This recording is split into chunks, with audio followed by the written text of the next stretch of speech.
Tonight we report on a decision by the Moses Lake City Council to allow the fairgrounds to connect to the city sewer system, and federal agents arrest one person near Moses Lake. What's happening in sports, Bob? Thanks, Alan. Moses Lake softball opens league play with a win, and the Mariners look to solidify their pitching rotation. Let's take a peek at our Weather Center forecast. And we're watching a couple of fronts heading our way. The first one Friday night, but before it gets here, we may actually set a record Friday afternoon. Details coming on up. I'm Alan Troop, and we have all this and much more on iFiber One News. From the iFiber One HD studio here in the heart of the Columbia Basin, this is iFiber One News, your #1 source for local news, sports headlines, and our very own Weather Center forecast covering the entire Columbia Basin. This is iFiber One News, and it starts now.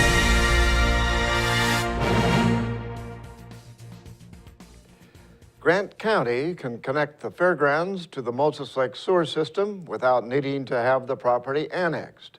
The Moses Lake City Council voted 4-3 to change a policy that required the county to allow the fairgrounds to be annexed by the city if it connected to the city sewer system.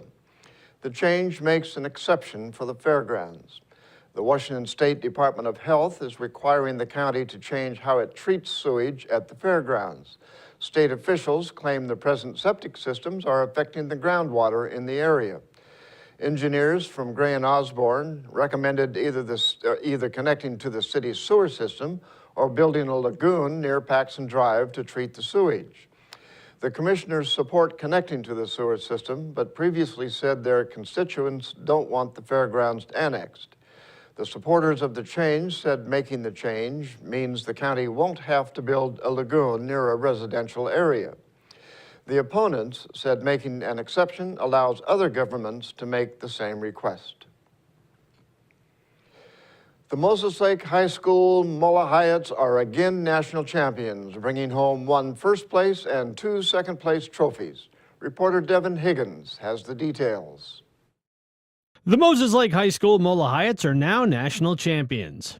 The school's dance and drill team captured first place in the large dance and pom category and brought home 2 second-place trophies in the large and small team military division at the 2015 USA Dance Nationals in Anaheim, California. Mola Hyatts coach Lori Baker said she's very proud of the team's performance, and even though they fell a little short of their goals, every member gave it their best effort. Moses Lake is among 4 Grant County schools, including Ephrata, Quincy, and Royal, heading to the Yakima Sundome to compete in the WIAA Dance and Drill State Championships this weekend.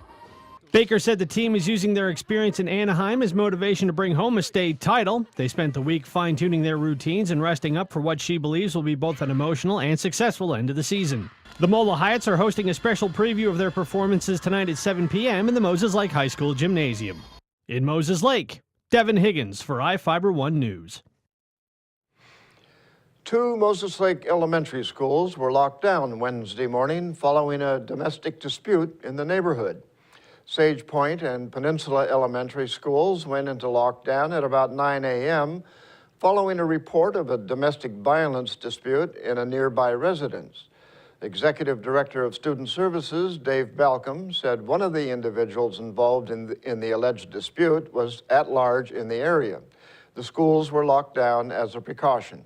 The lockdown ended at about noon. Moses Lake Police Captain Dave Sands said a 17-year-old male fled a home in the area after reportedly punching a victim in the head. There was indication at one point the suspect may have been armed. Drug Enforcement Administration agents arrested one person Thursday morning near Moses Lake in connection with an ongoing methamphetamine investigation. Federal agents served a search warrant on a property in the 9900 block of Road M.2 Northeast, according to Grant County Sheriff's Office spokesman Kyle Foreman. Officials reportedly found methamphetamine and a large amount of stolen property. The suspect, who has not been identified, was arrested at a separate location near Baseline .5 Road, south of Moses Lake. The Moses Lake Tactical Response Team was on scene during the arrest. The investigation is a joint case with the Drug Enforcement Administration and the Grant County Sheriff's Office Interagency Narcotics Enforcement Team. Officials from Alcohol, Tobacco, and Firearms and Homeland Security assisted with the investigation. And now we take a look at people being sought by law enforcement. This is Sheriff Tom Jones with the Grant County Sheriff's Office. Each of the people you see here have a warrant for their arrest. If you see any of these people, we ask you do not attempt to detain or apprehend them, but call us at 509-762-1160 or send us an email at crimetips@co.grant.wa.us. If the person is presenting a danger, call 911. With your help, we can bring these people to justice and make our community safer. And we'll be back right after this.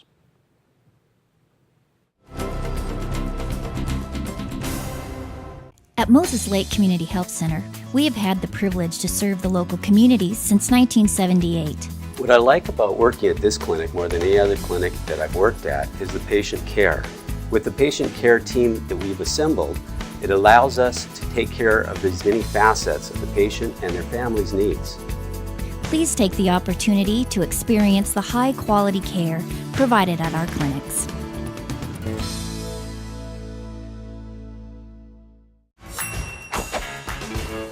Just when I thought the blizzard couldn't get any better, DQ put the blizzard inside a waffle cone.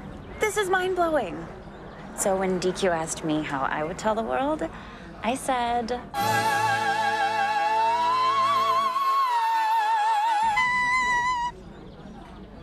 Sounds better in Italian. Pretty impressive, Liz. Any blizzard, like confetti cake, now in a fresh baked waffle cone. This is fan food, not fast food. Hi everybody, meteorologist Nolan Morella with you here on iFiber Channel 1 News. Our weather forecast, of course, brought to you by Bud Cleary Toyota dealers. Toyota, let's go places. And we are looking at a couple of very nice days coming our way. A little bit of a roller coaster ride with the temperatures and a few chances of a few showers. The reason we have a couple of fronts coming on through. But before the first front, which comes through Friday night, it's going to be a nice little warm-up on Friday. In fact, maybe near the record high of 72 tomorrow afternoon. And then looking for a couple of cold fronts, as I mentioned, Friday night, one, Monday night, the other. And behind it, the first half of the following days, Saturday and Tuesday, going to be a little breezy. Now, each front does have a potential of bringing with it a little shower threat, but most of the showers will get squeezed out in the mountains to our west, as we see a little bit of a rain shadow effect with both frontal boundaries here in the basin. 67 and 44 the extremes today. We've had a little bit of a gray, foggy start in most areas in the basin this morning, even some drizzle, amounted to about a trace. And Moses Lake, again, foggy areas as well. But during the afternoon and evening, things burned off nicely for a nice evening, settling our way. 68 and 41, the extremes in Moses Lake. So right now, not too bad. We'll call it partly cloudy. Temperature 65. The dew point still pretty high, mid-40s. So I wouldn't rule out, again, some patchy morning fog to start our Friday morning, but the winds will be from the south-southwest during the day tomorrow, and that should mix things up a bit and get the temperatures bouncing back up there. Here we go through the next 72 hours, through our overnight tonight through Friday. Again, not too bad, but it's Friday night, Saturday morning. We'll notice a little band of showers coming across. Again, that's the first front. Saturday, look for breezy, but not too bad of a day. A little cooler temperatures, of course, compared to our near record highs of Friday. Sunday, a little bit more cloud cover as we see another front coming towards the coast Sunday night, and that'll be coming through our area Monday night. A similar situation with Monday seeing a nice warm-up, but then Tuesday cooling down. Here we go on our nice warm-up on Friday. Look at these temperatures, mainly in the 60s for most areas of the western areas of the state, west of the Cascades, until you get to the coastline and see temperatures in the upper 50s. And the inland northwest, boys, that looked nice, huh? Lower to mid-70s. And just as they're in the 70s, look at us, lower to mid-70s here. And again, the record is 72, set back in, I believe it's 1992. So we have a chance of breaking this record tomorrow afternoon. Quickly now, the 5 days, we'll see a couple of showers with the fronts on tomorrow night and Monday night, but more likely on Wednesday, a little unsettled pattern by then. But really, right through the weekend, isn't all that bad, is it? Hi. Hi, I see here on my glasses that it's your sales event. Yeah, we have low APR financing and some great lease offers. Check out the bold new Camry. Wow, that's really nice. I gotta get a closer look. Wow, there's so much stuff. Careful. If I could just see where I was going. Right now, you can lease a new 2015 Camry for $199 a month with $750 lease bonus cash. Plus, every new Toyota comes with Toyota Care, our no-cost maintenance plan. Now this is cool. That's easy to see. Toyota, let's go places.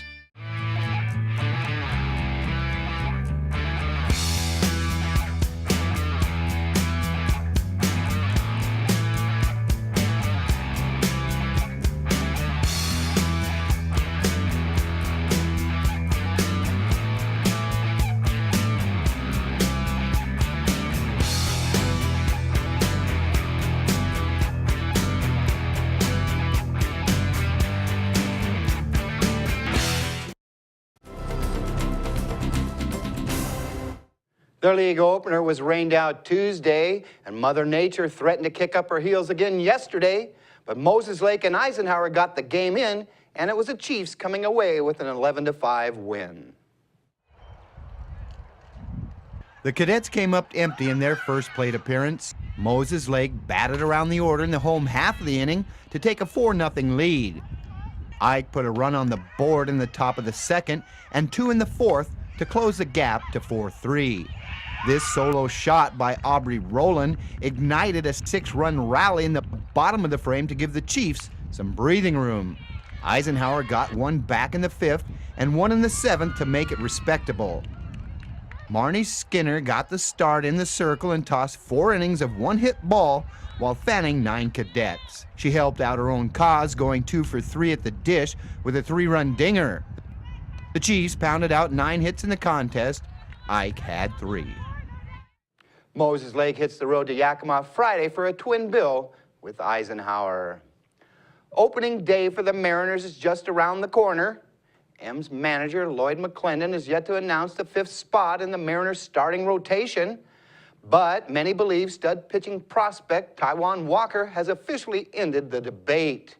Walker pitched 6 innings last night against the Cubs, giving up 2 hits while striking out 6. Walker has been beyond impressive this spring, overpowering with his fastball and cleaning up with his off-speed pitches. Taijuan's pitched in 5 spring training games, going 18 innings. He's given up just 6 hits, struck out 19, walked 4, and hasn't allowed a run to cross the dish. Roenis Elias has an outside chance to grabbing that 5th spot, but will most likely start the season with the Tacoma Rainiers. The Sweet 16 kicks off this afternoon in Cleveland, Ohio. The 7th-seeded Shockers of Wichita State will look to upset number 2-seeded Notre Dame. This game started out as a pick'em, but the Shockers are now a 1.5-point favorite. The second game of the afternoon gets underway in Los Angeles. The 4th-seeded North Carolina Tar Heels take on the 1st-seeded Wisconsin Badgers. Odds makers have the Badgers as 6.5-point favorites. Back in Cleveland, 5th-seeded West Virginia will look to shock the world and upset unbeaten Kentucky. The Wildcats are 13-point favorites, but West Virginia's coach Bob Huggins is 8-2 all-time coaching against John Calipari. The final game of the night places 6th-seeded Xavier against 2nd-seeded Arizona. The Cats are 11.5-point favorites as Zona coach Sean Miller goes up against his old school. Well, there are plenty of high school and college sporting events going on around the basin this weekend. So if the opportunity presents itself, get out and cheer on your favorite team. Players and coaches will appreciate your support. We'll be right back after this. Hello, my name is Cheryl Kono. I am your local Ephrata Farmers Insurance Agent. Here at Cheryl Kono Insurance Agency, our customers always come first. We don't just work here, we live here. Please stop by the office, call, email, or Facebook me for a free auto, home, life, business, or farm and ranch quote today. We are insurance. We are farmers. Come in for a free quote today. We are farmers. Bum, ba-dum, bum, bum, bum, bum. Well, one thing I knew from being a patient myself was that a dental office is a scary place to come to. And so we wanted everything possible to make sure that our office is a comfortable place for our patients to visit.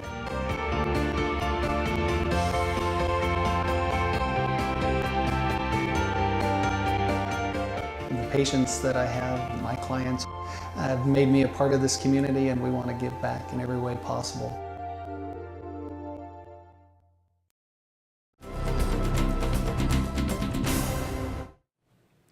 Our spotlight story tonight is about robotics club members at the Columbia Basin Tech Center who recently competed at the first robotics competition. Reporter Jeff Chu has the story.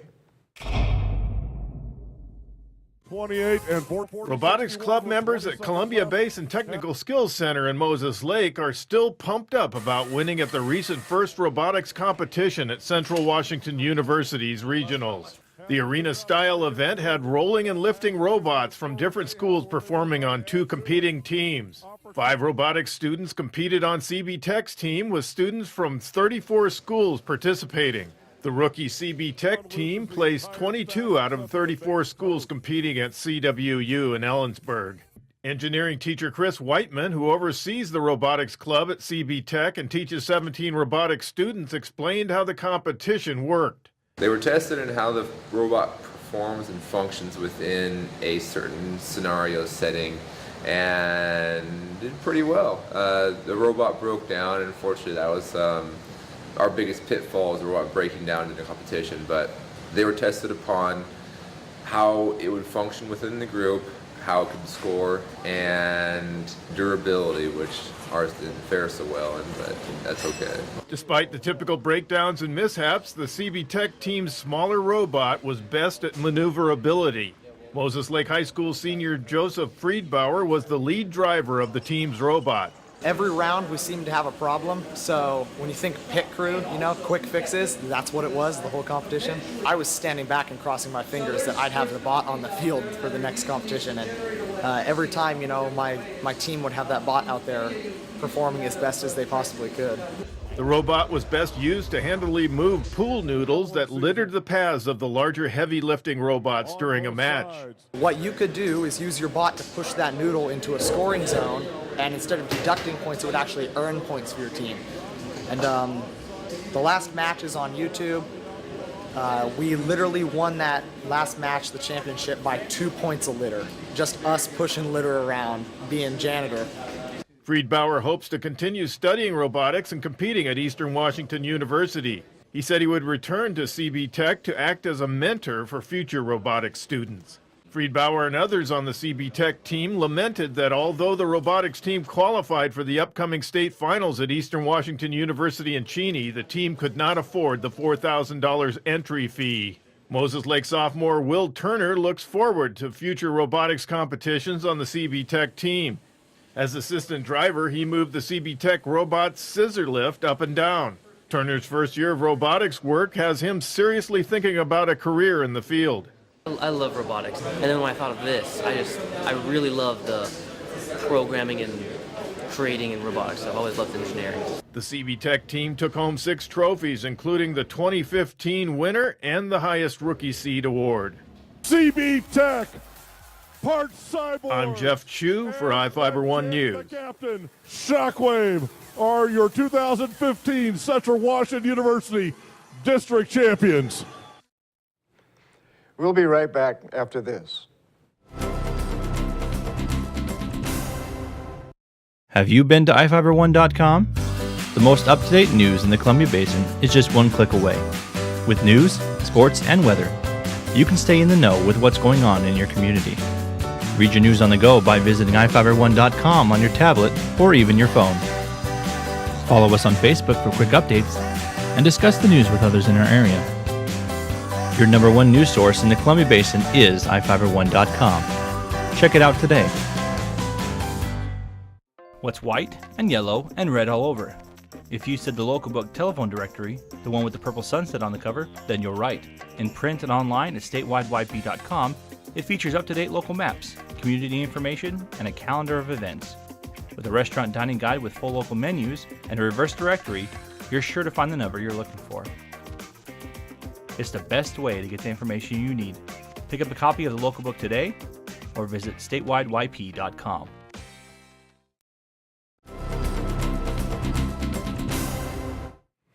Welcome back. Nonprofit organizations may need to pay Grant County more money if they sell food at the fairgrounds. The Grant County Commissioners are reviewing a 2.5% increase in the amount of money the county takes from the organization's earnings while the booths are open at the fairgrounds. The commissioners are scheduled to discuss the proposal with Fairgrounds manager Jerry Gingrich at 9:30 a.m. Monday in the commissioners' hearing room. Each food vendor at the fair pays a minimum of $500 to rent a space for the week. If the organization or business earns more than $500, it pays a percentage of the money it makes to the county. Gingrich is suggesting increasing the amount the county charges nonprofit organizations from 12.5% to 15% of the total money they make. The change is estimated to increase revenue for the fairgrounds by $5,000. Gingrich said the increase is necessary to pay for rising costs. Bicycle racers are competing in Ephrata Saturday. The 10th annual Beasley Burn starts at 10 a.m. in Lions Park. Racers are competing in 3 categories in the 7.3-mile course that features rocks, single-track trails, and climbing and descending Beasley Hill. A free race for kids, along with a prize giveaway and barbecue, are scheduled for 3 p.m. The Iron Horse Brewery will have a beer garden open from noon to 5 p.m. Pre-registration is $30 and ends Thursday. Registration at the event is $40. To register, go to www.rideviciouscycle.com. For more information, call Jake Medke at 509-754-6361. In Northwest news, the U.S. military announced it will charge Army Sergeant Bo Bergdahl with desertion for abandoning his post in Afghanistan. Bergdahl spent 5 years as a prisoner of a group allied with the Taliban before the U.S. secured his release. Bergdahl's hometown of Haley, Idaho, has ridden a wave of emotions that have come along with his story.